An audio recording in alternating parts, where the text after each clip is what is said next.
Right.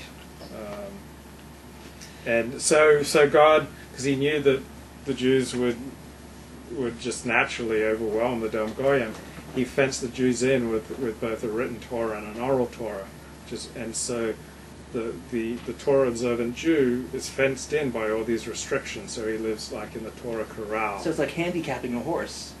Yeah, yeah. And so like Jews like me, I would just want to tell the Goyim out there, Jews like me will never hurt you because I'm fenced in by the many restrictions of the written and oral Torah. It's Jews like Joey that you have to watch out for. Right. So if you ever like want to take care of the Jew problem in your midst, it's not Torah observant Jews like me that you have to worry about. It's like assimilated Jews like Joey looks like just another white guy. Right. I could pass as just another white guy. You could just totally pass as a white guy. Right.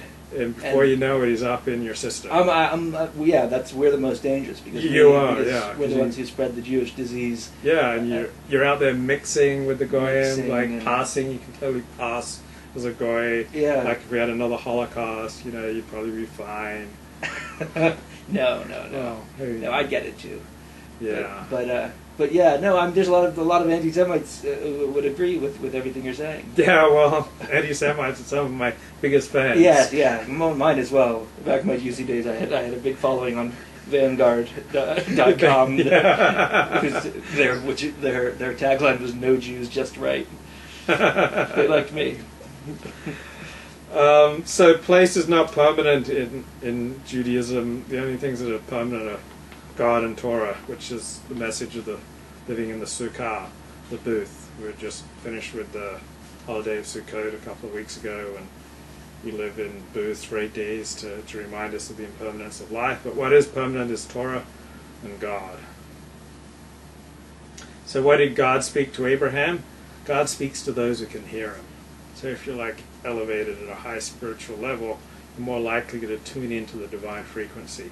Well, if you lead a base life, indulging your base desires, then you're less likely to be tuned into the divine frequency.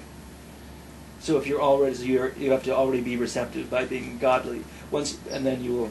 Then you're more likely, I think, divine transmissions. Yeah. I think that was the Rambam's position, Maimonides. That's why you can so develop your intellect that you basically cleave to the divine. And it's the intellect that has to be developed rather than the... Yeah. So it's not some kind of spiritual sensitivity. It's more the intellect, yeah. It's more the intellect. It's more study. Huh.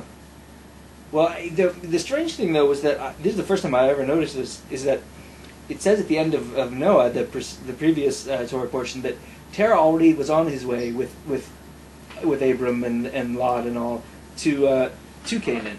So it really wasn't even Abraham who undertook that journey. It was his dad. Well, they were starting, but Abraham went to Canaan. Well, he got there because Terah died before getting there. But he was... Yeah, his ancestors seem to be moving in that direction. Right. Yeah. Which is interesting because Terah was very much maligned in my Hebrew school education as the guy with the idol shop. Right. Right. Yeah, we really given Terah maybe a tougher time than others. Like the Midrash really likes to paint biblical characters as either all good or all evil.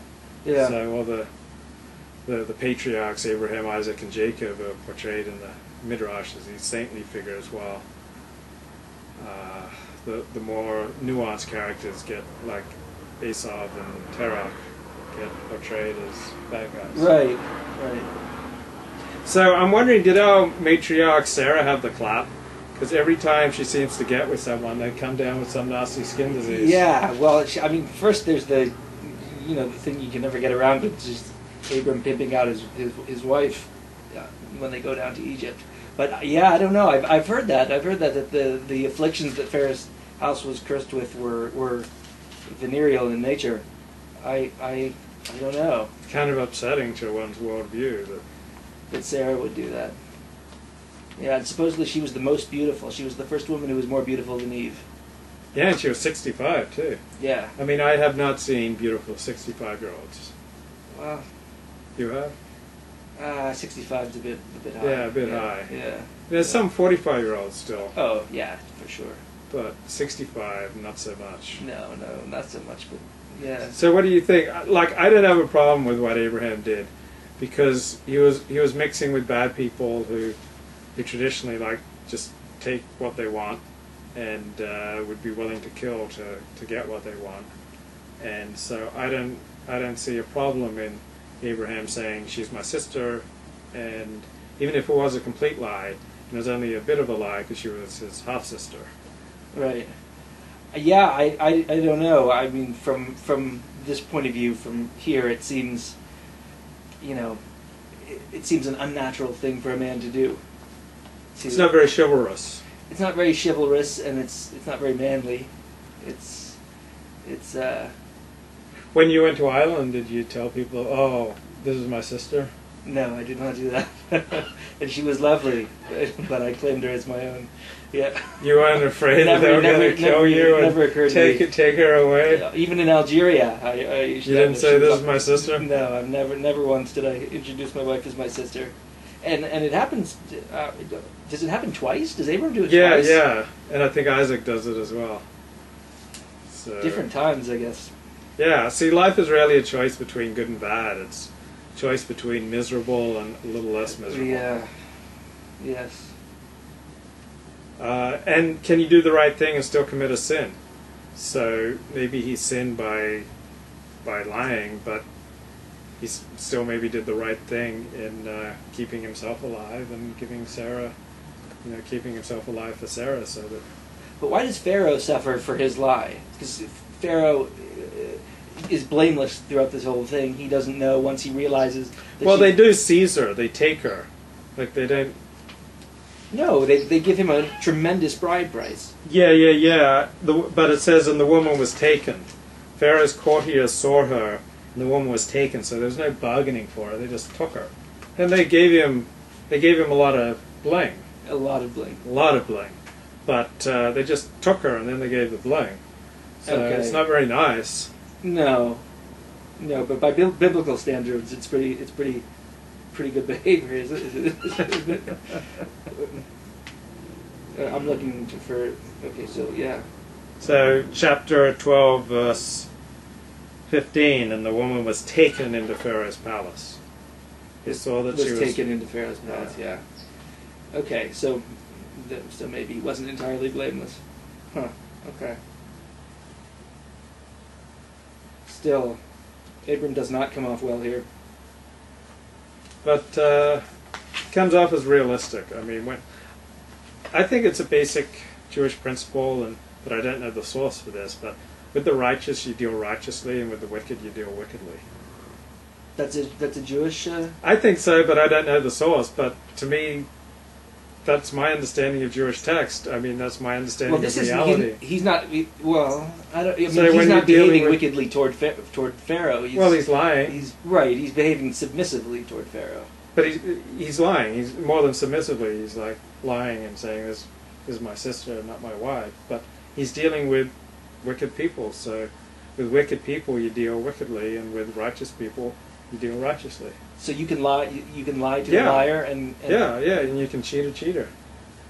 Is that a Jewish? And you can fornicate with a fornicator. Yeah, well, that one we can. I'm a little more shaky on the last one. I'm not sure if that's completely permitted by the Torah, but yeah, I definitely think you can lie to a liar and cheat a cheater. Huh? I didn't know that. I wouldn't have thought. Because think about Eastern Europe and living under the Tsar. When Jews cheated the Tsar all the time, because Eastern Europe, they were constantly being oppressed, and so they didn't owe anything to the state that treated them so despicably. Right. So, but that wasn't because I don't think they evaluated the Tsar's behavior and found him unworthy. I think that was just the way we related to non-Jews at that time. You could cheat non-Jews essentially, or you didn't have to apply the same moral strictures to your dealings with non-Jews as you did to your dealings with Jews. That's because so many of the non-Jews then were wicked. All right. Okay. Just something to pray on. Yeah, I'll have to pray on that. Huh. So you can lie to a liar and cheat a cheater. I think so. I think you can deal wickedly with the wicked. Okay. But your mileage may vary. I'm not sure all the rabbis support me on this, but I think that's the reality of the world out there. And I mean, you can lead a secluded life where you don't have to deal with wicked people, but if you do